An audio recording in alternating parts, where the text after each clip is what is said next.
Quando fui visitar minha mãe doente, a vizinha dela surgiu de repente, visivelmente nervosa, com medo de ser vista.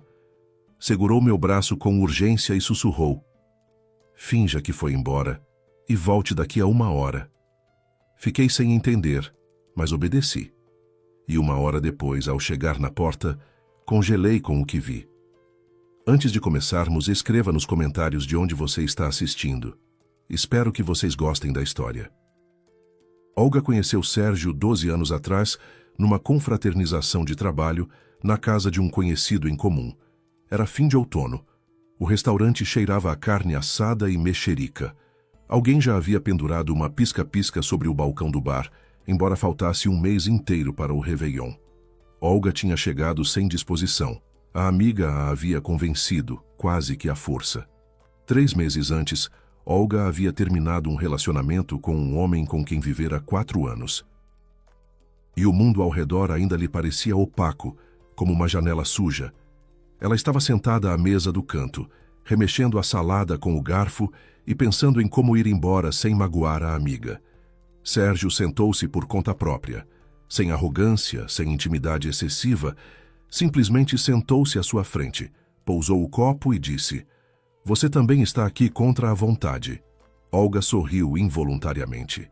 Ele parecia arrumado, camisa limpa, têmporas bem aparadas, unhas cuidadas. Falava com calma, não interrompia, ria nos momentos certos. Trabalhava como gerente numa construtora. Falava sobre obras e empreiteiros, mas não de forma entediante, com uma leve ironia, como quem conhece o valor do próprio trabalho, mas não faz disso uma tragédia. Eles começaram a se ver. Sérgio ligava todas as noites, aparecia nos fins de semana, levava Olga de carro para resolver as coisas, ao médico, à Receita Federal, ao dentista.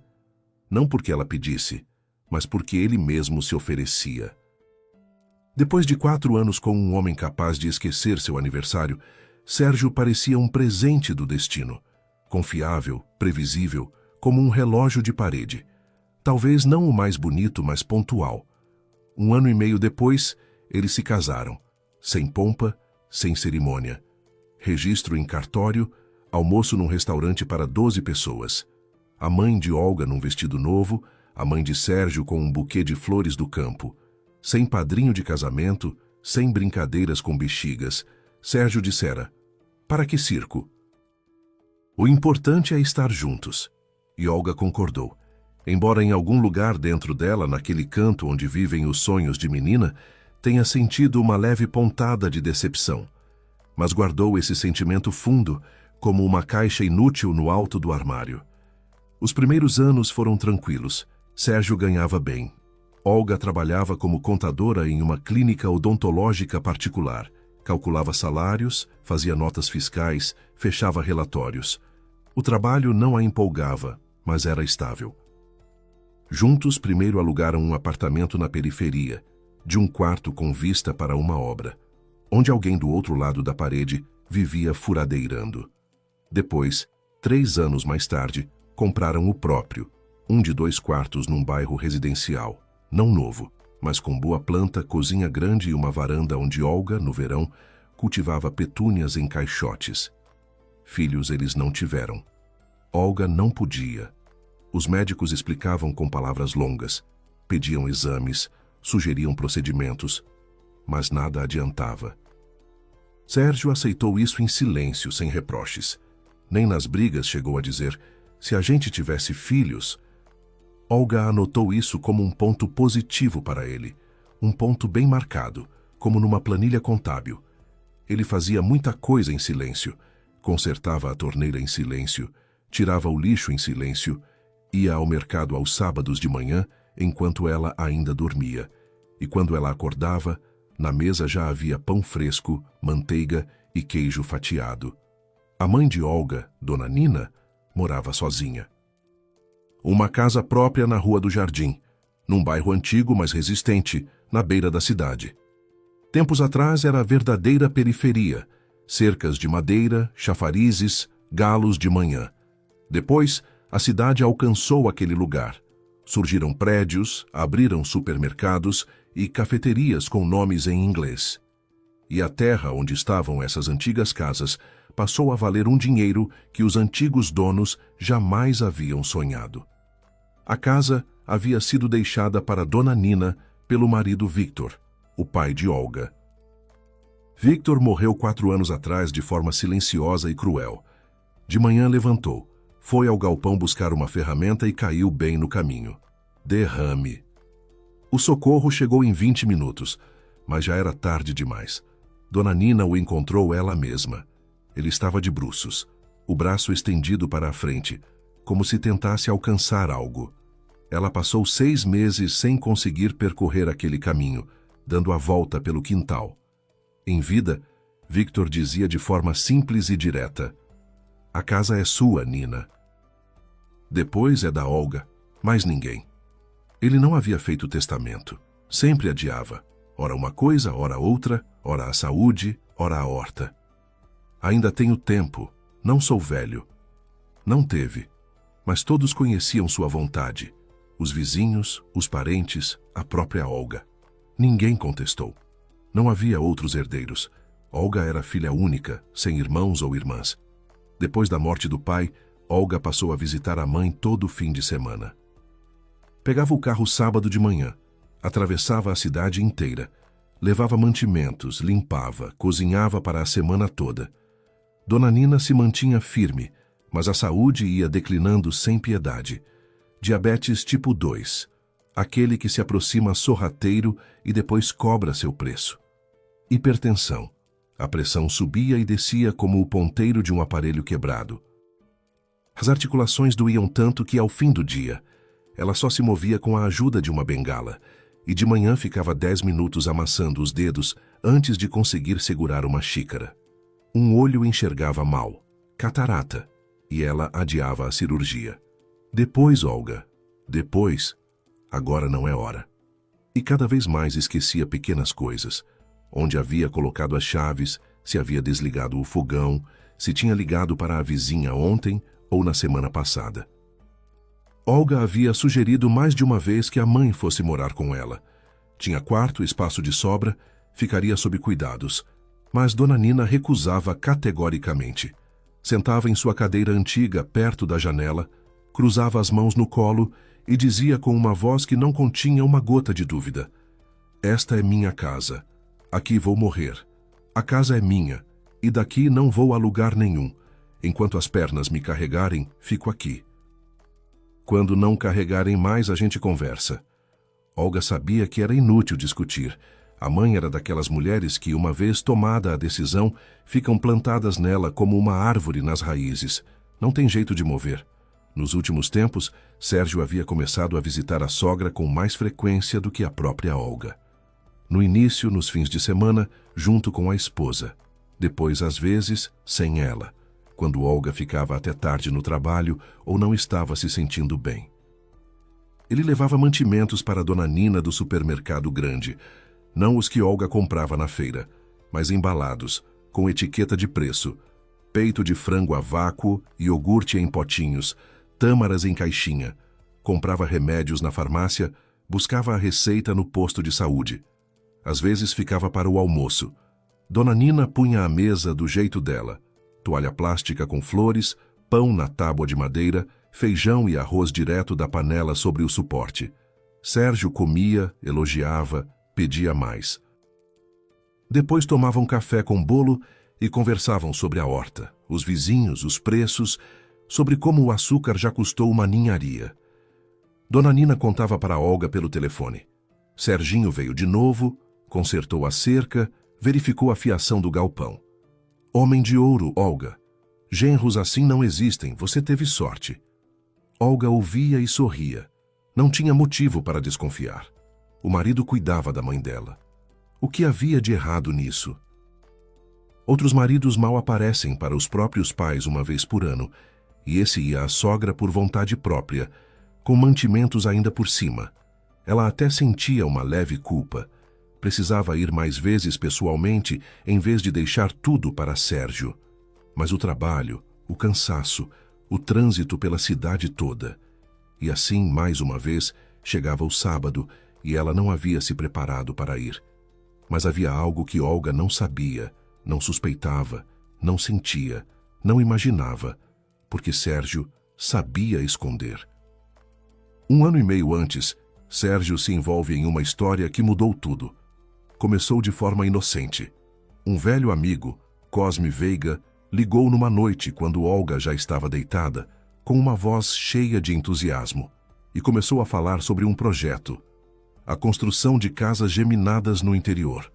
O terreno já havia sido comprado, os documentos estavam sendo aprovados e a licença era questão de um par de meses. Cosme falava bonito. Sérgio, isso não é aventura, é matemática. Você investe 300 mil e em 2 anos recebe o triplo. Eu mesmo investi, olha só, aqui estão os cálculos. E mandava planilhas, gráficos, fotos do terreno com estacas e fita vermelha marcando o perímetro. Sérgio ficou pensando 1 semana, depois mais 1 semana. Então foi até o terreno, olhou, tocou a terra, viu as estacas, a fita, até uma barraca de operários na beirada. Tudo parecia real. Ele investiu suas economias, 300 mil reais, que havia guardado em 5 anos, separando um pouco de cada salário. Mas isso pareceu pouco. Cosme disse: quanto mais você investir, mais vai receber. É proporcional. E Sérgio pegou 200 mil emprestado de um conhecido, com um recibo, a 10% ao ano, de amigo para amigo. Depois fez um empréstimo pessoal de 150 mil no banco. No total, 650 mil reais. Para Olga, não disse uma palavra. Ela não entenderia. Diria: você enlouqueceu? Que casas geminadas? Que Cosme? E ficaria sem falar com ele por 1 semana, e o apartamento ficaria envolto naquele silêncio pesado que ele mais odiava no mundo.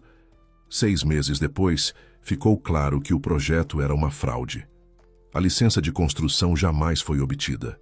O terreno estava numa área de proteção ambiental, onde construir residências era proibido por lei. As estacas, a fita vermelha, a barraca, eram decoração. Cosme ainda atendeu o telefone por algum tempo, dizendo: aguarda, estamos resolvendo. Os advogados estão trabalhando.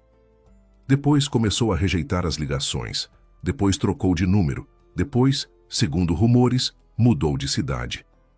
O dinheiro havia sumido. Todos os 650 mil reais, como se a terra os tivesse engolido. Sérgio ficava sentado à noite na cozinha, quando Olga já dormia, olhando para um ponto fixo. A dívida crescia todo mês, juros para o conhecido, parcelas do banco. E ainda Cosme, que formalmente lhe devia, mas de nada adiantava. Contar para Olga era impossível, não porque temesse o escândalo.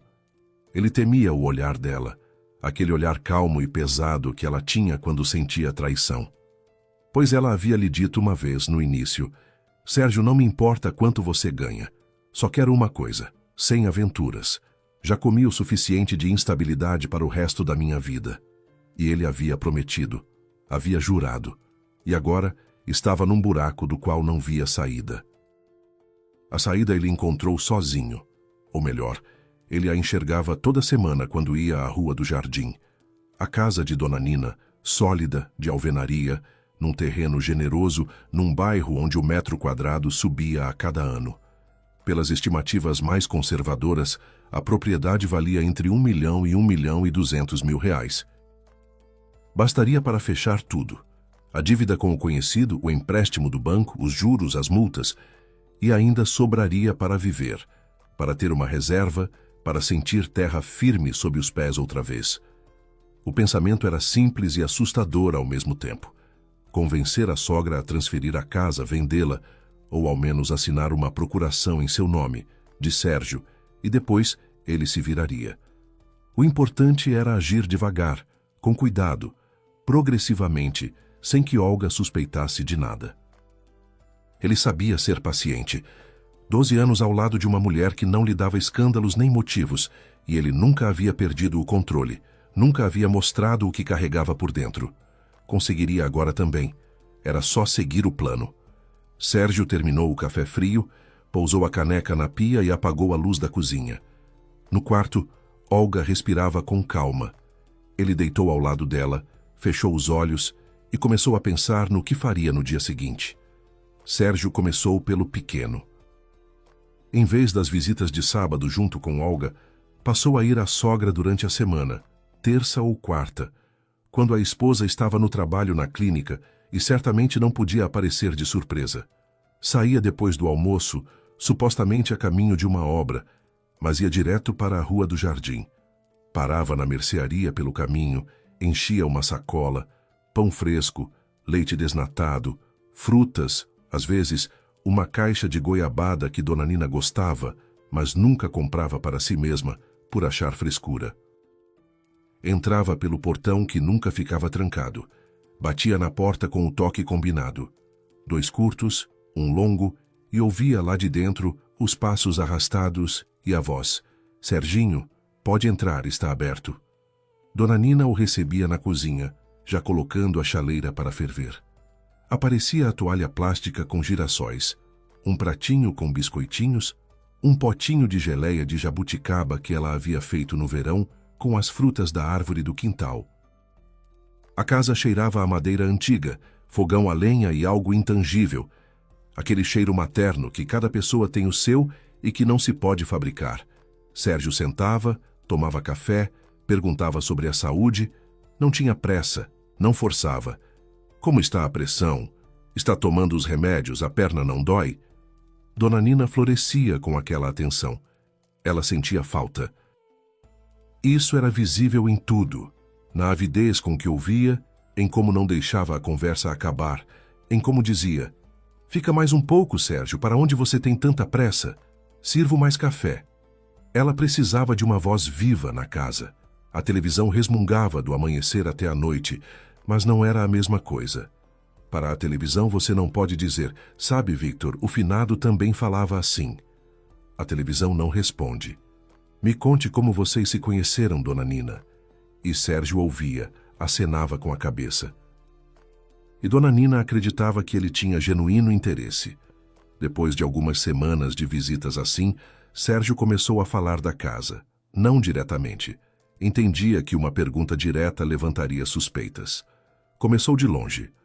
Comentou, como quem não quer nada, que o vizinho a 3 casas dali, aquele com a cerca cinza, havia vendido o terreno. Por um bom dinheiro. Mudou para um apartamento na capital. Vive bem, no conforto. Homem esperto, para que se martirizar sozinho? A casa é grande, mas as forças são cada vez menores. Dona Nina franziu os lábios e balançou a cabeça. "Isso é problema dele. Eu não vou a lugar nenhum." Vitor tocou cada tábua desta casa com as próprias mãos. Foi aqui que Olga deu os primeiros passos. Isso não são paredes. É a minha vida. Sérgio levantou as mãos. "Mas eu não estava falando de você, que ideia. Foi só uma observação." Não insistiu. Sabia que pressionar não adiantava. A velha era teimosa, daquelas que quanto mais você aperta, mais firmes ficam. Como um prego em madeira de lei. Quanto mais bate, mais fundo vai. Precisava ser diferente. Precisava que ela amadurecesse sozinha, ou que não entendesse o que estava assinando. A ideia não veio de imediato. Sérgio estava voltando da casa da sogra, parado no trânsito da rodovia, mexendo no celular. Esbarrou num artigo sobre golpes contra idosos. Irônico, com comentários de advogados. Leu e pensou: "Que idiotas." Tudo grosseiro, sem preparação. E então se pegou lendo não como observador, mas como alguém que procurava um método. E ficou mal consigo mesmo. Fechou o artigo, colocou o celular no banco e ficou olhando para o para-brisa. Mas o pensamento não foi embora. Ficou lá dentro como um espinho, e quanto mais tentava arrancá-lo, mais fundo entrava.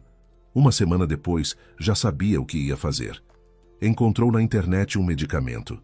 Não veneno, não droga, remédio. Um sedativo daqueles que, em doses pequenas, é usado como sonífero para transtornos de ansiedade, e que, em doses maiores e com uso regular, causa lentidão, confusão mental, apatia, perda de noção de tempo e espaço.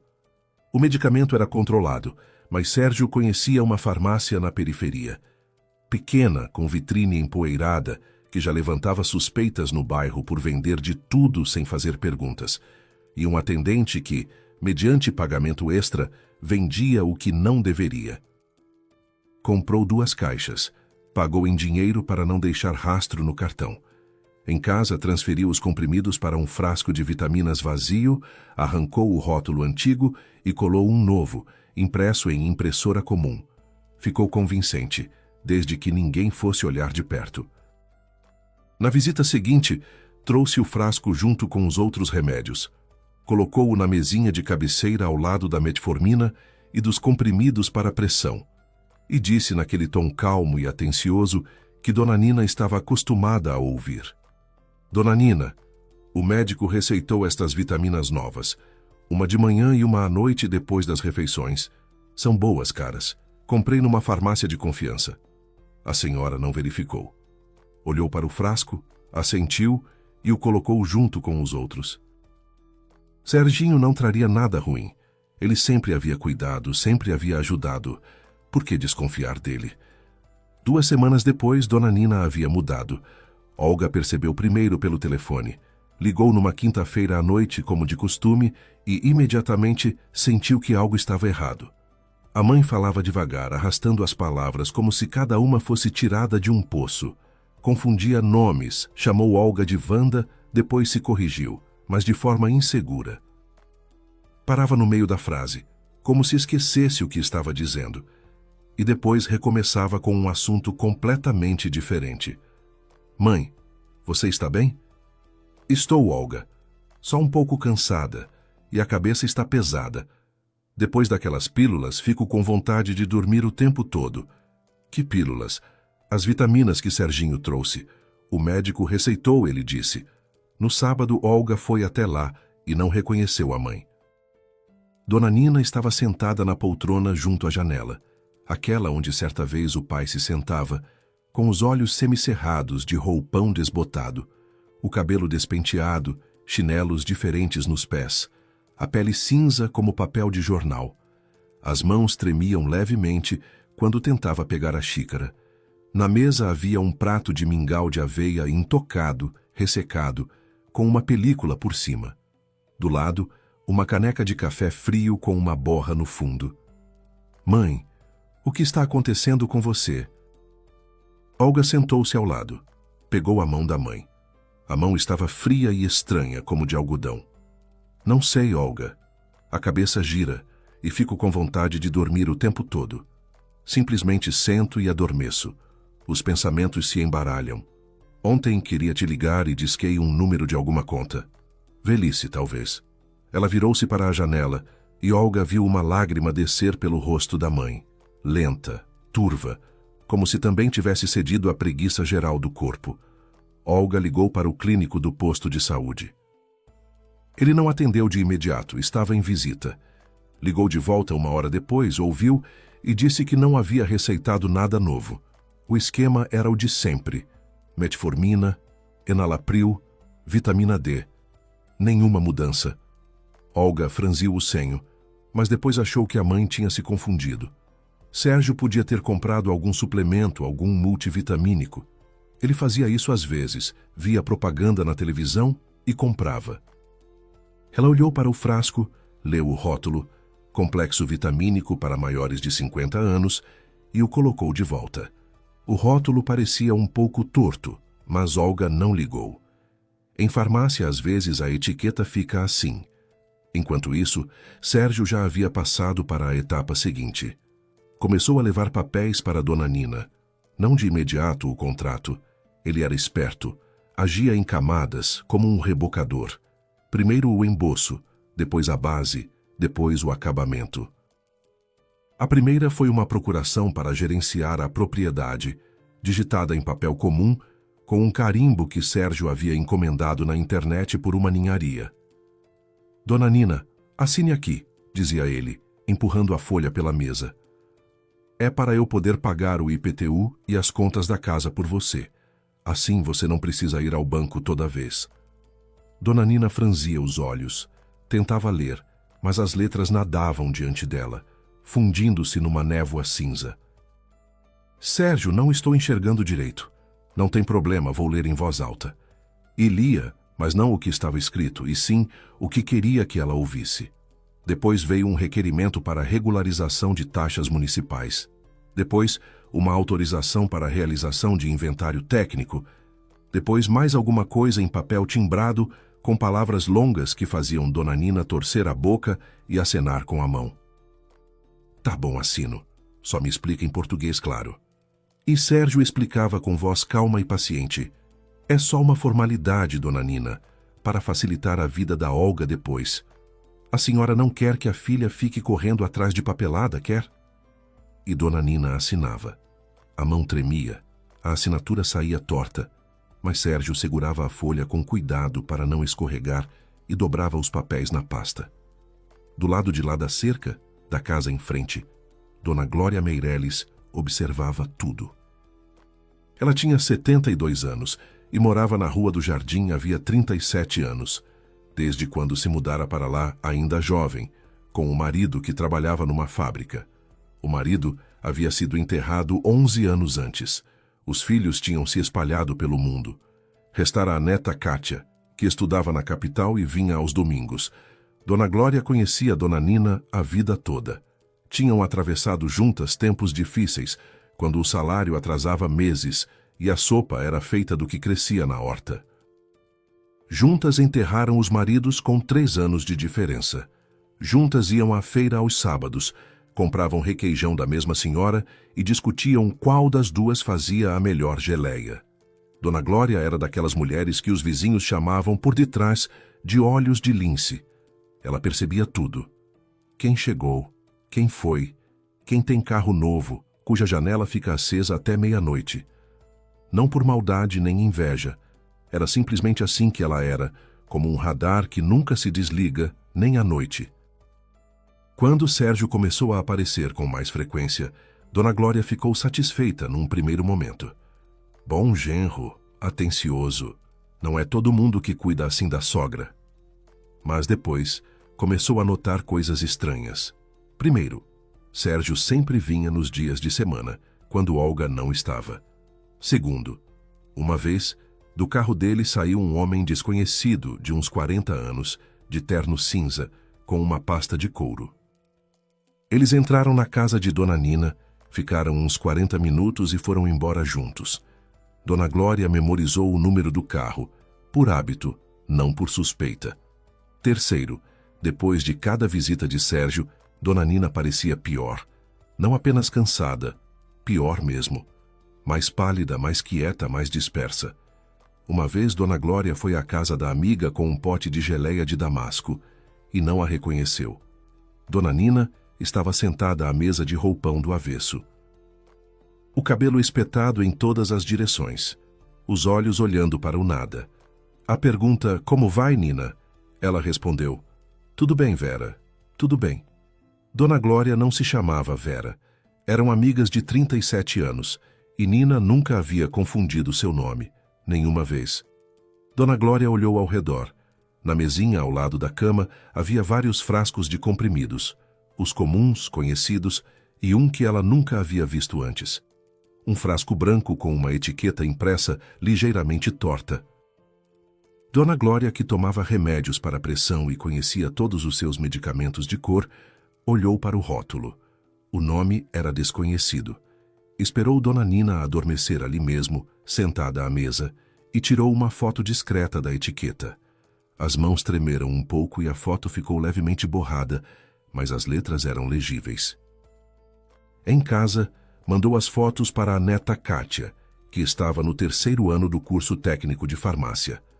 A foto do frasco com a etiqueta e, separadamente, uma foto dos comprimidos que Dona Glória havia tirado com a mão enquanto Dona Nina cochilava. Os comprimidos eram pequenos, brancos, sem marcação, absolutamente diferentes das vitaminas comuns que costumam ser grandes, coloridas, com letras na cápsula. Kátia ligou em 10 minutos. Vovó, que vitaminas são essas? Esse nome não conheço. E a etiqueta foi impressa em impressora comum. As de farmácia não são assim. E esses comprimidos não têm nada de vitamínicos. Pela forma e aparência, são outra coisa completamente diferente. Kátia pesquisou no buscador a descrição. Comprimido branco, redondo, sem marcação. Comparou algumas opções com a foto e virou-se para a avó, que já estava parada na porta do quarto com um rosto que fez Dona Glória gelar por dentro. Vovó, isso não são vitaminas, disse Kátia. Pela descrição, parece um sedativo sério. É receitado para insônia grave e em cursos curtos, sob supervisão médica. Tomado regularmente, a pessoa fica como um vegetal, confusão mental, apatia, perda de vontade. Alguém colocou esses comprimidos num frasco falso e colou uma etiqueta falsificada para a Dona Nina não desconfiar. Sem receita, nem deveriam vender isso. Para que a Dona Nina teria isso? Dona Glória sentou à mesa da cozinha e ficou em silêncio. Diante dos seus olhos se formava um quadro. As visitas de Sérgio nos dias de semana, o homem com a pasta, os papéis na mesa de Dona Nina, os comprimidos no frasco branco. E Dona Nina, antes forte, teimosa, lúcida, transformando-se numa sombra. Mas Dona Glória não era daquelas que correm fazendo acusações. Havia vivido 72 anos e sabia. Palavras sem provas não valem nada. Se falar para Olga, ela não vai acreditar. Vai correr para o marido pedir explicações. Ele vai se virar, vai arranjar uma justificativa e ainda vão colocar a culpa na Glória. Era preciso agir de outra forma. Ela passou a observar. 2 vezes, passando pela frente da casa de Dona Nina, quando as janelas estavam abertas, era verão, fazia calor, ouviu a voz de Sérgio. Na primeira vez, ele falava ao telefone na cozinha, de pé perto da janela. Falava baixo, mas a janela estava aberta, e Dona Glória caminhava pela trilha ao longo da cerca. Dava para ouvir nitidamente. A velha está quase pronta, mais umas 2 semanas, e ela assina tudo o que for preciso. O importante é Olga não aparecer antes da hora. Dona Glória ficou com os pés pregados no chão. Ficou parada 1 minuto, depois foi andando devagar, procurando não fazer barulho no cascalho. Na segunda vez, 4 dias depois, Sérgio estava novamente ao telefone, de pé na janela, desta vez falando mais alto, mais confiante. Estou te dizendo, a casa vale fácil 1.200.000, mas vou fechar por 800, que é o que o comprador aceita pagar rápido. Quando tiver os documentos, já entro na transação. Preciso fechar o Cosme e o banco, e o resto fica comigo. Dona Glória guardou cada palavra. Em casa anotou no caderno, aquele mesmo em que anotava receitas e telefones de médicos, a data e o que havia ouvido. Sublinhou com força. Cosme, banco, vale 1.200.000, vai vender por 800. 3 dias depois, tirando o lixo, ela viu no container, perto do portão de Dona Nina, uma embalagem vazia de comprimidos. Não bem no portão dela, mas no container comum, onde Sérgio a havia jogado. Aparentemente, na saída. Dona Glória olhou ao redor, apanhou a embalagem, enfiou no bolso do avental. Em casa, colocou num saco plástico e guardou na gaveta da cômoda, atrás de uma pilha de toalhas. Agora ela tinha 3 coisas: a foto da etiqueta, a embalagem vazia e as anotações no caderno. E esperava. Esperava o momento em que poderia mostrar tudo isso para Olga, mas mostrá-lo de tal forma que Olga visse a verdade com os próprios olhos, não pela boca de uma vizinha, mas diante de si mesma. De outro modo, seria palavra contra palavra, e Sérgio se safaria. Afinal, ele sabia muito bem se virar. 12 anos se virando, e ninguém havia percebido nada. Naquele sábado, Olga saiu de casa mais cedo do que de costume. Não havia conseguido dormir. Acordou às 6. Ficou deitada no escuro, olhando para o teto, ouvindo a cidade despertar lá fora. Um caminhão de lixo resmungou. Uma porta de prédio bateu. Alguém ligou um carro. Sérgio havia dito na véspera que saía no fim de semana para ajudar um amigo com uma reforma na chácara. Olga assentiu sem perguntar mais. Ultimamente mal conversava com ele, não por causa de briga, mas por uma espécie de cansaço interno cuja natureza ela não sabia explicar. Como se tivessem colocado um vidro entre os dois. Eles se viam, se ouviam, mas tudo era abafado, sem nitidez. Perto do meio-dia, ela estava na Rua do Jardim.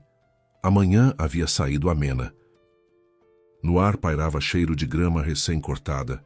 Algum vizinho havia passado o aparador pela calçada.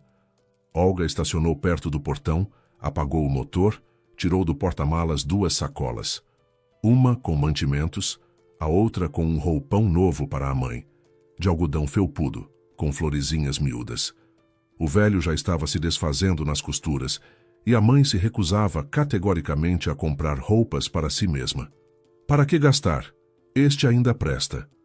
Olga fechou o porta-malas e foi em direção à casa. O caminho do portão à varanda, 10 passos sobre as lajes de concreto que o pai havia assentado tempos atrás, rachadas, com erva daninha apontando pelas frestas. Ela havia dado 4 passos quando, pela direita, saindo de trás dos arbustos que cresciam ao longo da cerca entre os terrenos, apareceu Dona Glória. A vizinha estava diferente do que de costume, sem o sorriso de sempre, sem o habitual "Oi, Olga, como vai?". O rosto concentrado, os lábios cerrados, os olhos olhando direto, e havia algo neles que fez Olga parar no meio do passo. "Olga, espera", disse Dona Glória em voz baixa, quase em sussurro. "Não entre agora." Olga pousou as sacolas no chão. "O que aconteceu, Dona Glória? Minha mãe está bem?" A vizinha se aproximou, tão perto que Olga sentiu o perfume dela, aquele de sempre, antiquado, que Dona Glória usava desde que Olga se lembrava. "Me ouça com atenção. Eu sei que você confia em mim. Eu e a sua mãe somos vizinhas a vida toda. Então finja que foi embora. Coloque as sacolas de volta no carro, sente e vá. Mas não vá longe. Pare em algum lugar ali pela esquina, perto do mercado, e daqui a 1 hora, exatamente 1 hora, volte. Devagar, a pé, e entre sem bater. A mãe não fecha a porta de dia, você sabe." Olga olhava para a vizinha e não entendia. As palavras separadas ela entendia, mas juntas não formavam nada com sentido. Ir embora. Para quê? Voltar daqui a 1 hora. Por que devagar? Ela abriu a boca para perguntar, mas Dona Glória se adiantou. "Olga, não posso te explicar tudo agora. Não aqui, não agora. Mas se você confia em mim, e você confia, eu sei. Faça o que eu estou pedindo. Daqui a 1 hora você vai ver tudo com os próprios olhos, e então vai entender." Na voz de Dona Glória não havia histeria, nem pânico. Apenas uma seriedade pesada, densa, como parede de concreto. E foi exatamente essa seriedade que fez Olga obedecer. Ela assentiu, levantou as sacolas, voltou devagar até o carro, colocou tudo no banco traseiro. As mãos tremiam levemente quando girou a chave. Saiu do terreno, avançou 2 quarteirões e estacionou em frente a um mercado de bairro, entre uma van cinza e um velhão com o paralama amassado. Apagou o motor. O silêncio dentro do carro era tão denso que zumbia nos ouvidos. Voltar daqui a 1 hora, 60 minutos, cada segundo como chiclete grudado na sola do sapato. Olga tentava pensar de forma racional. O que Dona Glória poderia querer dizer? A mãe estava doente, talvez algo com os vizinhos? Alguém aparecendo quando Olga não estava? Golpistas, aqueles que vão de porta em porta com boletos falsos. Ela havia lido nos noticiários. Enganam idosos, se passam por funcionários da companhia de gás, levam o dinheiro guardado embaixo do colchão. Mas Dona Glória havia dito, daqui a 1 hora volte. Isso significava que ela sabia que algo ia acontecer, algo concreto, não uma visita aleatória. E então, lá dentro, começou a se mexer algo que Olga vinha empurrando cuidadosamente para o fundo da consciência nos últimos meses. Pequenas coisas que separadas não significavam nada, mas que juntas começavam a compor um padrão. Sérgio, que havia começado a visitar a mãe quando ela estava no trabalho. Amante que declinava diante dos seus olhos, não gradualmente como acontece com a idade, mas abruptamente, como se alguém tivesse apertado o botão de avanço rápido. E o próprio Sérgio, que havia mudado, ficara mais calado, pensativo. Passava as noites na cozinha com o celular, e quando Olga entrava, escondia a tela às pressas. E havia saído para a chácara do amigo justamente naquele sábado em que Olga costumava visitar a mãe. Ou talvez não fosse para a chácara. Olga deixou a cabeça cair sobre o volante e fechou os olhos. As batidas do próprio coração pulsavam nas têmporas como um metrônomo desafinado. Ela não queria levar esses pensamentos até o fim, porque se o fizesse, o mundo no qual havia vivido os últimos 12 anos desmoronaria. E sob os escombros não ficaria só o passado, mas ela mesma. Faltavam alguns minutos para o meio-dia, quando Olga se ergueu, enxugou o rosto com as palmas das mãos e olhou para o relógio. Ainda 14 minutos. Ela os passou olhando um senhor de chapéu, passeando com um dachshund no gramado em frente ao mercado. O cachorro farejava cada arbusto com ar importante. O senhor esperava com paciência. Vida comum de pessoas comuns. Por um segundo, Olga quis sair do carro, se aproximar do senhor e perguntar: "Com licença, o senhor está bem? O senhor tem um sábado normal, de gente comum?" Mas ficou sentada. Saiu do carro e foi a pé. 2 quarteirões, 5 minutos, sem se apressar. Ela não se apressou. Foi andando pela calçada ao longo das cercas e jardins, passando sob as mangueiras que esticavam os galhos por cima das estacas, ao lado do cachorro de alguém que latiu preguiçosamente de trás do portão e logo se calou. O ar cheirava a asfalto quente e a algo adocicado. Em algum lugar estavam fazendo compota de frutas. O portão estava entreaberto. Olga o empurrou em silêncio. O pai tinha graxado as dobradiças todo ano na primavera. E mesmo 4 anos após a sua morte, elas não rangiam. O caminho até a casa, 10 passos sobre as lajes de concreto. A varanda, 3 degraus, corrimão com tinta descascada. A porta, pesada de madeira com caixa de correio na qual havia muito tempo, ninguém colocava nada. Estava encostada, mas não trancada. Olga pressionou a maçaneta e entrou. Na entrada havia sapatos estranhos. Masculinos, número 43, pretos com sola cuidada, e sapatos femininos, bege, de salto baixo, com tira. Ela não os reconheceu, mas reconheceu os tênis de Sérgio, cinzas, de solado branco, aqueles com os quais ele havia ido para a chácara do amigo. Da sala vinham vozes. A voz de Sérgio, mas não aquela que Olga estava acostumada a ouvir, calma, suave, doméstica. Era uma voz diferente, dura de comando, com pressão em cada palavra, como a de alguém acostumado a ser obedecido. Olga ficou parada na entrada.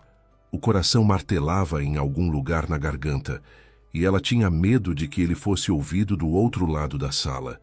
Deu um passo à frente, mais um. Parou à porta da sala, que estava aberta, e espiou. À mesa estava a mãe. Dona Nina parecia ter sido tirada de uma cama de hospital e colocada numa cadeira. O rosto pálido, quase branco, as pálpebras pesadas, o olhar turvo como água de aquário velho. Os ombros caídos, as mãos pousadas sobre a mesa como sem vida. Diante dela, papéis, várias folhas impressas em letra miúda. Uma caneta do lado, azul, destampada. À direita da mãe havia um homem, por volta de 40 anos, de terno cinza sobre camisa escura. Uma pasta de couro na frente, de onde saía a ponta de mais um documento. Rosto desconhecido, mas tranquilo. Rosto de negócios, de alguém para quem visitas como aquela eram rotina. À esquerda, uma mulher, de uns 35 anos, vestida com cuidado, com um crachá pendurado no pescoço. Olga não conseguia ler o texto pequeno do crachá daquela distância, mas viu o logotipo, uma casinha estilizada, imobiliária. E de frente para a mãe, Sérgio. Ele estava inclinado sobre a mesa, apoiando os cotovelos na superfície, e dizia: "Dona Nina, não tem nada complicado. É só assinar aqui e aqui. Isso é para a Olga, eu já expliquei, para que ela não tenha trabalho depois. Tudo já está resolvido, tudo no interesse da família. Aqui, ó, viu? Assina e pronto." A mãe levantou a mão com a caneta. A mão tremia tanto que a ponta ia de um lado para o outro, sem acertar a linha. O homem de terno olhou para aquilo e disse baixinho: "Talvez marquemos para outro dia. Ela claramente não está em condições." Mas Sérgio não o deixou terminar. "Está tudo bem", cortou ele. "É só a pressão. Dona Nina, deixa eu mostrar. Aqui. E tomou a mão da sogra na sua, devagar, mas firme, e começou a guiá-la até a linha de assinatura. Foi nesse momento que Olga entrou na sala. O que está acontecendo aqui? Ela disse isso em voz baixa. Não gritou, não guincheu. Pronunciou com aquela voz uniforme que ela mesma não esperava de si mesma. Mas na sala ficou tão silencioso como se alguém tivesse arrancado o fio da tomada. Os quatro se petrificaram. Sérgio se sacudiu com o corpo todo e soltou a mão da mãe. A caneta caiu sobre a mesa e rolou até a beira. O homem de terno levantou a cabeça lentamente. A mulher, a corretora, se levantou da cadeira, agarrando a beira da mesa, como se fosse correr. E Dona Nina virou-se em direção à voz da filha, devagar como um girassol se vira para a luz, e sussurrou. Olga, você chegou? E o lábio dela tremeu, e as lágrimas escorregaram pelo rosto. E ela estendeu os braços para a filha, como uma criança que está sendo levada para casa após o hospital. Sérgio foi o primeiro a se recuperar. Endireitou-se, abriu os ombros, e no rosto voltou àquela expressão que Olga conhecia de 12 anos. Calma, ponderada, levemente condescendente. Olga, você entendeu tudo errado, começou ele naquele tom que usava quando achava que ela estava exagerando. Estou só ajudando a mãe a organizar uns documentos. A gente já discutiu isso faz tempo. Me mostre os documentos, interrompeu Olga. Ela estendeu a mão, não para Sérgio, mas para o homem de terno. Ele hesitou um segundo, olhou para Sérgio, depois para Olga, depois de novo para Sérgio e entregou a pasta. Sérgio abriu a boca para dizer algo, mas Olga já estava lendo. Contrato de compra e venda de imóvel residencial e terreno. Endereço, Rua do Jardim, no 14. Vendedora, Nina Aparecida Campos. Comprador, Daniel Alves Rodrigues. Valor, R$800 mil. Olga releu a primeira linha 2 vezes. Contrato de compra e venda. Vendedora, Nina Aparecida. Campos. Ela ergueu os olhos para Sérgio. Você está vendendo a casa da minha mãe? Você está vendendo a casa da minha mãe pelas costas dela e pelas minhas? Sérgio engoliu em seco. O gogó subiu e desceu como uma boia. É o preço de mercado, eu verifiquei, disse ele. Olga, escuta, isso é tudo por... Quem é esse senhor? Olga apontou para o homem de terno. O senhor é o comprador? O homem balançou a cabeça. Não, represento os interesses do comprador. Me disseram que a proprietária concordou voluntariamente com a venda e que todos os familiares estavam cientes e não se opunham. Te enganaram, disse Olga. Sou a filha da proprietária. Filha única. Não estou ciente de nada e minha mãe não está em condições de tomar nenhuma decisão. Olhe para ela. Todos olharam para Dona Nina. Ela estava sentada na cadeira, a cabeça inclinada para o lado, os olhos semicerrados, as lágrimas escorrendo pelo rosto, e a mão com a qual havia tentado assinar o contrato repousava sobre a mesa com a palma para cima, aberta, desamparada. A corretora empalideceu. Me disseram que ela havia concordado, murmurou, agarrando o crachá como se fosse uma boia salva-vidas. Eu não sabia. Saiam, disse Olga, os dois, agora, deste imóvel. O homem de terno não discutiu. Recolheu os papéis, todos, menos os que já estavam nas mãos de Olga.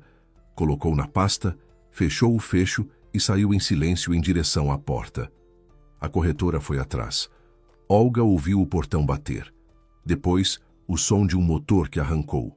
Depois, silêncio. Ela ficou parada no meio da sala onde havia crescido. O mesmo papel de parede bege com estampinha miúda, remendado nos cantos com fita adesiva. O mesmo cristaleiro com taças de cristal que tiravam 2 vezes por ano, no Réveillon e no aniversário do pai. A foto na parede, os pais jovens, a pequena Olga de vestido branco e, ao fundo, essa mesma casa, com a cerca nova e tinta fresca. Tudo estava no lugar, e tudo havia sido destruído. Sérgio estava de pé perto da janela com as mãos enfiadas nos bolsos da calça, olhando para o chão. Olga o via assim pela primeira vez em 12 anos, sem máscara, sem a voz uniforme, sem aquela segurança tranquila que uma vez lhe havia parecido confiabilidade. Diante dela estava um homem que havia sido apanhado, não arrependido, apanhado. A diferença entre essas duas coisas é enorme, e Olga entendeu isso. Ele abriu a boca, mas não teve tempo de dizer nada, porque a porta de entrada rangeu e na sala entrou Dona Glória. Ela estava arrumada como para uma consulta médica. Saia escura, blusa clara, cabelo preso com grampo. Na mão, um saco plástico. Logo atrás dela, um passo atrás, estava Kátia, a neta, estudante de farmácia, com um rosto sério e uma pasta com argola debaixo do braço. Olga, disse Dona Glória, pousando o saco sobre a mesa. Dentro havia uma embalagem vazia de comprimidos. Isso eu tirei do lixo perto do portão, quando ele jogou fora na última vez. Ela pegou o celular e procurou uma foto. E aqui está a foto da etiqueta daquelas vitaminas que ficam na mesinha de cabeceira da sua mãe.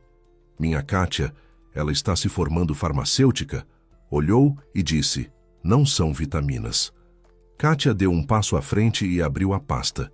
Dentro havia uma folha com o nome do medicamento impresso, seu grupo farmacológico, indicações, contraindicações e efeitos colaterais. Parece um sedativo sério, disse Kátia com voz tranquila, olhando não para Sérgio, mas para Olga. Com o uso prolongado, ele suprime o funcionamento do sistema nervoso central. A pessoa perde a clareza de raciocínio, torna-se sugestionável, não consegue avaliar criticamente o que lhe é dito. Esse medicamento não foi receitado para sua avó. Eu verifiquei com o médico do posto. Não consta em nenhuma receita. Olga pegou o saco com a embalagem, girou nas mãos, olhou para a mãe. Dona Nina estava sentada com os olhos fechados, e no rosto havia a expressão de alguém que finalmente para de se segurar. Depois olhou para Sérgio. Ele continuava de pé, da mesma forma, mãos nos bolsos, olhar no chão. Não se justificava, não gritava, não caía de joelhos. Ficou em silêncio. E naquele silêncio estava tudo. A confissão, a covardia e a consciência de que não havia mais nada a dizer. Olga pronunciou as palavras que Sérgio jamais esqueceria. Não porque fossem altas ou cruéis, mas porque eram definitivas como uma porta que se fecha pelo lado de fora e é trancada com todas as fechaduras. Sai desta casa e da minha vida. Agora. Sérgio ergueu a cabeça, olhou para ela, por um segundo, não mais, e saiu. Não bateu a porta, não disse uma palavra. Simplesmente saiu. 1 minuto depois, lá fora, o motor do carro roncou. Os pneus rangeram, e o som se dissolveu no silêncio do meio-dia de sábado. Olga ajoelhou-se diante da mãe. Pegou suas mãos e as pressionou contra o próprio rosto. As mãos estavam frias e úmidas, como após a chuva. Dona Nina abriu os olhos, turvos, vermelhos de tanto chorar, e sussurrou. Olga, me perdoa. Eu assinava. Eu não entendia o que... Shh, mãe, shh. Acabou. Eu estou aqui. Dona Glória ficou parada na porta, sem dizer nada. Kátia guardou a pasta na bolsa. Do lado de fora, num galho de árvore, um pássaro cantava, alto, sem motivo, como se nada tivesse acontecido. Os dias seguintes se fundiram para Olga numa única faixa sem fronteiras entre manhã e noite, sem distinção entre dia de semana e fim de semana. Ela transferiu a mãe para sua casa naquela mesma noite. Fez as malas num velho baú que encontrou no armário do alto da casa na Rua do Jardim. Roupão, chinelos, documentos, a sacola com os remédios. Os remédios ela separou em casa, na cozinha, sob a lamparina. Metformina, ficar. Enalapril, ficar. Vitamina D, ficar. O frasco branco com a etiqueta torta, guardar em saco separado, fechar, colocar na prateleira do armário. Isso não era mais remédio, era prova material. Dona Nina, na primeira noite, não conseguiu dormir. Ficava deitada no quarto que antes servia de escritório de Sérgio. Olga havia tirado a cadeira, os papéis e o casaco reserva dele, jogado tudo no corredor. A mãe se virava, suspirava. Uma vez se levantou e ficou um bom tempo parada na janela, olhando para o quintal dos vizinhos. Olga ouviu os passos, foi até lá, sentou a mãe de volta na cama, cobriu-a com o cobertor. Dorme, mãe. Aqui é seguro. Eu sei, Olga. É só que o teto é estranho. Vou me acostumar. Na segunda-feira pela manhã, Olga ligou para uma clínica particular e marcou consulta com um clínico geral para a mãe. Não o do posto, mas um pago, que uma colega de trabalho havia recomendado. O médico a atendeu no mesmo dia. Jovem, mas atencioso, com óculos pesados no nariz e o hábito de anotar tudo à mão num caderninho. Olga colocou diante dele o frasco branco, a embalagem do saco de Dona Glória e o relatório que Kátia havia preparado. O médico examinou Dona Nina, mediu a pressão, verificou os reflexos, iluminou os olhos com uma lanterna e depois ficou muito tempo estudando o medicamento, folheando uma bula no celular, com o rosto ficando cada vez mais grave. Esse medicamento, tomado regularmente nessa dosagem, suprime o sistema nervoso central, disse ele fechando o caderninho. Sonolência, lentidão, confusão mental, redução do pensamento crítico.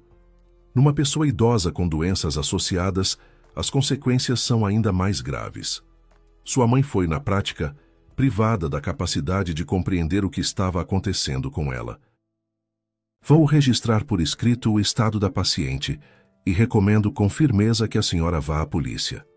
Olga foi naquele mesmo dia. A delegacia ficava a 10 minutos de carro, um prédio baixo com placa e uma varanda onde 2 policiais fardados fumavam. Ela ficou sentada no corredor por 40 minutos antes que a recebesse uma delegada, mulher de uns 50 anos, cansada, com cabelo curto e uma xícara de café frio na mesa.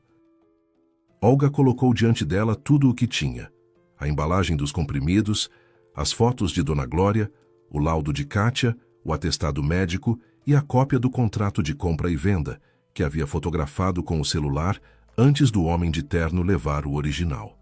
A delegada ouviu em silêncio, fazendo anotações no boletim, sem interromper nenhuma vez. Quando Olga terminou, a mulher levantou a cabeça e disse: abriremos inquérito. Vários crimes em concurso: estelionato, fraude contra idoso e lesão corporal dolosa pelo uso do medicamento. Mas aviso, a tramitação aqui não é rápida, pode levar 1 ano ou mais até o julgamento. Sérgio começou a ligar no dia seguinte. As primeiras ligações eram calmas, aquela mesma voz uniforme que Olga agora ouvia de outra forma. Olga, vamos conversar.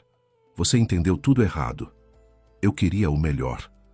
A casa de qualquer jeito precisaria ser vendida, mais cedo ou mais tarde. A sua mãe não é eterna, e manter a casa sozinha não está ao seu alcance. Olga ouvia e ficava em silêncio, depois desligava. 3 dias depois, o tom mudou. A voz ganhou um tremor. As palavras ficaram confusas. Olga, estou com depressão. Estou mal. Entendo que errei. Estou disposto a me tratar, disposto a tudo. Só não corte na primeira. Nós 2 estamos juntos há 12 anos. Isso não é à toa. Olga não respondia. Uma semana depois chegou uma mensagem de outro tipo. Se pedir o divórcio, vou reivindicar metade do apartamento. Tenho direito, pense bem. Olga pensou, mas não no que ele queria que ela pensasse. Uma colega do trabalho indicou uma advogada, Marina, mulher jovem de franja curta e olhar rápido. Elas se encontraram num café perto da clínica. Marina pediu um café duplo, abriu o bloco de notas e em meia hora extraiu de Olga toda a história, do conhecido corporativo ao frasco branco na mesinha de cabeceira. Depois se recostou na cadeira e disse: o apartamento ele pode tentar dividir, mas levando em conta o processo criminal e as circunstâncias, o juiz vai considerar a conduta dele. E quanto às dívidas, se contraiu sem sua ciência e consentimento, é obrigação pessoal dele, não conjunta. Tem por onde trabalhar. A dívida de Sérgio àquela altura havia crescido para quase 700 mil reais, 200 mil para o conhecido de quem havia pedido emprestado para o projeto de Cosme, com os juros acumulados, 180 mil para o banco, pelo empréstimo pessoal com correção, e mais 300 mil para 2 outras pessoas que haviam emprestado depois quando Sérgio tentava tapar os buracos. Essas pessoas, ao ficarem sabendo do processo criminal e do fracasso com a casa, perderam a paciência. Um deles, André, ex-colega de Sérgio, foi até o local de trabalho dele e fez um escândalo bem no corredor com as portas abertas. Depois disso, o chefe chamou Sérgio e disse baixinho, mas com firmeza: "Sérgio, eu te entendo, mas ficar com alguém atrás do qual andam credores e investigadores, eu não posso. Assina o pedido de demissão voluntária." Sérgio assinou. O divórcio foi formalizado 3 meses depois. Sérgio não compareceu à audiência. Mandou um representante, um rapaz pálido de terno amarrotado, que leu a posição de seu cliente por escrito e não levantou os olhos nenhuma vez. O apartamento o juiz dividiu, levando em conta as circunstâncias. Olga ficou com a parte maior, Sérgio com a menor, mas ele não podia vender sua parte sem o consentimento dela. No papel, ele continuava coproprietário de uma moradia que não podia tocar. O julgamento do processo criminal se estendeu por quase 2 anos. Laudos periciais, depoimentos, acareações, perícia médica sobre o estado de Dona Nina. A investigação apurou que Sérgio havia comprado o medicamento naquela farmácia irregular da periferia, que já era conhecida no bairro por funcionar sem alvará atualizado e por vender medicamentos controlados sem receita mediante pagamento por fora. O atendente também foi indiciado. Daniel Alves Rodrigues, em cujo nome o contrato de compra e venda havia sido registrado, não era apenas um comprador, era um intermediário profissional que comprava imóveis de idosos por valores bem abaixo do mercado e os revendia com lucro. A investigação já tinha dados sobre 3 casos parecidos no mesmo bairro. O caso de Dona Nina foi o 4º, e o fato de a casa valer entre 1 milhão e 1.200.000 reais, enquanto o contrato registrava 800 mil, foi usado pelo Ministério Público como prova do caráter doloso da transação. Daniel também foi indiciado. Diante da gravidade dos crimes, envenenamento sistemático de idosa vulnerável, fraude imobiliária, concurso com outros casos no mesmo bairro, o juiz rejeitou qualquer possibilidade de pena alternativa simples. Sérgio foi condenado a 4 anos de reclusão, com possibilidade de cumprimento em regime semiaberto após o 1º terço da pena, além de obrigação de indenizar Dona Nina pelos danos morais e materiais comprovados. A sentença destacou que a premeditação, a duração dos atos e a vulnerabilidade da vítima tornavam a conduta especialmente censurável. Dona Nina começou a se recuperar 10 dias depois de parar de tomar os comprimidos. Primeiro mudou o sono. Ela não desabava mais naquele poço negro e morto, do qual acordava destruída e perdida. Dormia normalmente, acordava sozinha, sem despertador, e ficava 1 minuto deitada, olhando para o teto, lembrando-se de onde estava. Depois, voltou o apetite. Olga fazia de manhã mingau de aveia com manteiga, como a mãe gostava, e Dona Nina comia o prato todo e pedia café. Depois veio a lucidez. As palavras pararam de se embaralhar, o olhar ficou consciente, e uma manhã Dona Nina estava sentada na cozinha, tomando café com bolo e contava como Sérgio havia vindo com os papéis. "Eu sentia que alguma coisa estava errada", dizia ela, segurando a xícara com as 2 mãos. Mas não conseguia entender o quê. A cabeça estava como num nevoeiro denso, como algodão. Ele fala: "Assina, é para a Olga." E eu penso: bom, se é para a Olga, então precisa. Mas aí fico acordada à noite e não consigo lembrar o que assinei. É aterrorizante. E não tenho a quem falar. Ele era o genro, não era um estranho da rua. Como denunciar o genro à polícia? 1 mês depois, Dona Nina já havia se fortalecido e quis voltar para casa. Olga tinha medo, tentava convencê-la a esperar, mas a mãe mantinha sua posição com aquela voz que Olga conhecia desde a infância, inflexível e tranquila. "Esta é minha casa, vou voltar, mas a fechadura você me troca." Olga trocou as fechaduras, chamou um técnico que instalou uma nova de embutir e uma sobreposta. Instalou uma câmera na entrada pequena com um sensor de movimento que mandava alertas para o celular. Combinou com Dona Glória que ela passaria toda a manhã. Dona Glória encarou isso não como pedido, mas como nomeação para um cargo. Todas as manhãs, pontualmente, batia na porta. 2 curtos, como antes batia Sérgio, trazia pãezinhos frescos da padaria da esquina ou um pacotinho de requeijão. Ficava com Dona Nina meia hora enquanto ela tomava o café da manhã. Conversavam sobre novelas, notícias da rua, preço do tomate.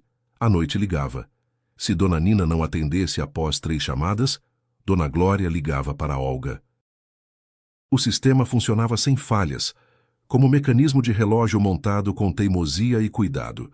A neta Kátia, que havia concluído o curso e conseguido emprego numa farmácia, fez para Dona Nina um calendário detalhado de medicamentos numa folha colada na geladeira com ímã.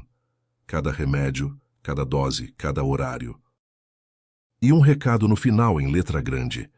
Nenhum remédio novo sem ligar para a Kátia ou para a Olga. Olga regularizou a casa em seu nome oficialmente, via cartório, com consentimento da mãe e participação de Marina, que verificou cada documento. Agora a papelada estava limpa, e se aproximar da casa com procurações falsas ou contratos havia se tornado impossível. Passou 1 ano. Olga estava sentada na cozinha do seu apartamento, aquele mesmo, com janela grande e varanda onde as petúnias ainda floresciam, e concluía o último módulo de um curso online de gestão financeira. Não porque a contabilidade a tivesse entediado, mas porque, depois de tudo o que havia acontecido, ela queria entender como funciona o dinheiro. Não como colunas de números em planilhas, mas como um sistema no qual uma única zona cega pode custar tudo. Ela não queria mais zonas cegas, nem nas finanças nem nas pessoas. A mãe morava em sua casa e se sentia melhor do que em 3 anos. O médico havia avisado que a memória não se recuperaria completamente. O uso prolongado daquele medicamento havia deixado sequelas. Dona Nina às vezes esquecia onde colocar os óculos ou confundia os dias da semana, mas era a distração comum da velhice, não aquela névoa de algodão na qual havia vivido por meses. O mais importante é que estou em casa, dizia ela para Olga por telefone todo domingo. E você está por perto. O resto eu aguentarei. Olga, às vezes, sonhava com Sérgio, não pesadelos, apenas sonhos nos quais ele estava sentado à mesa da cozinha do apartamento deles e dizia algo, mas sem som, como uma televisão com o volume desligado. Ela acordava, ficava deitada no escuro, ouvia os ponteiros do relógio na parede e pensava, 12 anos ao lado de uma pessoa sem saber o que ela carregava por dentro.